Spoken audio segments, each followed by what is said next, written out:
आञ्जनेयः कथं वा समुद्रम् अपारयत्? चतुर्थभागः। यथा देवाः आञ्जनेयस्य पराक्रमेण अमोदन्त तथा वाल्मीकिः 35 श्लोकैः सुरसाकथां संवर्ण्य अस्मान् अमोदयत्।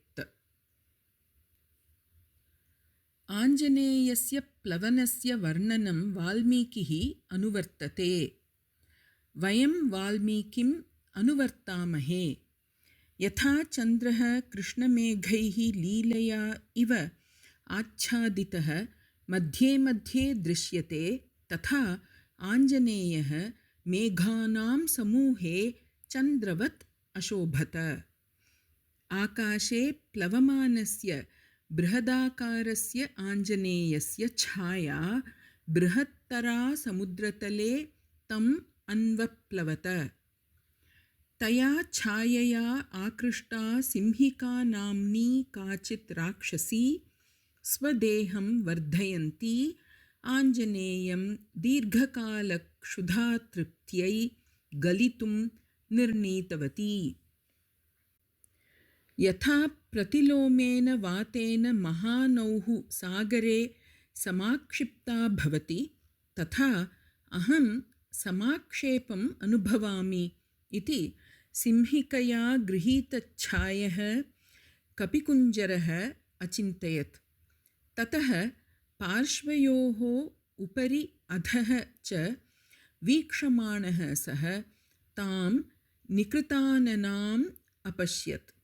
सुग्रीवात् विघ्नरूपिण्याः सिंहिकायाः पूर्वपरिचयः प्राप्तः इत्यतः कपिश्रेष्ठः अनुद्विग्नमनाः प्रमर्ष्टुं सिद्धः अभूत्। यथा सुरसाप्रसङ्गे करणीयम् अभवत् तथा अत्रापि स्वं बृहदाकारेण अवर्धयत। सिंहिका अपि बृहन्मुखी अभवत्। तदा आञ्जनेयः आत्मानं संक्षिप्य सकृत् तस्याः मुखं प्राविशत्। पराक्रमं वीक्षितुकामाः सिद्धचारणाः तत्र उपस्थिताः सिंहिकायाः घोरे मुखे निमज्जन्तं कपियूथपं राहुणा ग्रस्यमानं चन्द्रम् इव दृश्यमानं सविस्मयम् अपश्यन्। मुखे प्रविष्टः वानरश्रेष्ठः राक्षस्याः मर्माणि नखैः व्यदीर्य बहिरागतः। तेन नष्टप्राणा सा समुद्रे पपात। ततः आकाशप्लवनोचितम् आकारं पुनः प्राप्य आकाशे डयमानः व्यराजत। तद्भीमपराक्रमस्य साक्षिणः प्रसन्नाः सन्तः आञ्जनेयस्य कीर्तिम् उद्घोषितवन्तः। परिश्रमेण असाध्यं किमपि न स्यात् इति अस्माकं कृते ज्ञापकरूपेण प्रतिज्ञावचनानि उक्तवन्तः च। यस्य त्वेतानि चत्वारि वानरेन्द्र यथा तव धृतिर्दृष्टिर्मतिर्दाक्ष्यं सकर्मसु न सीदति।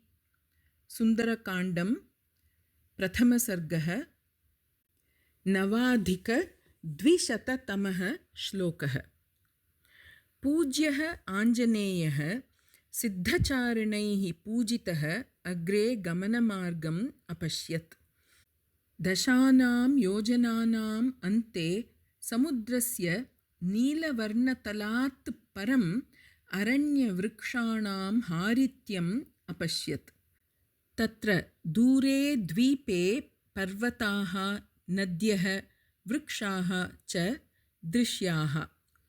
महाकारः राक्षसानां कुतूहलम् आकर्षेत् इति मत्वा पुनः आञ्जनेयः स्वं सङ्कोचितवान्।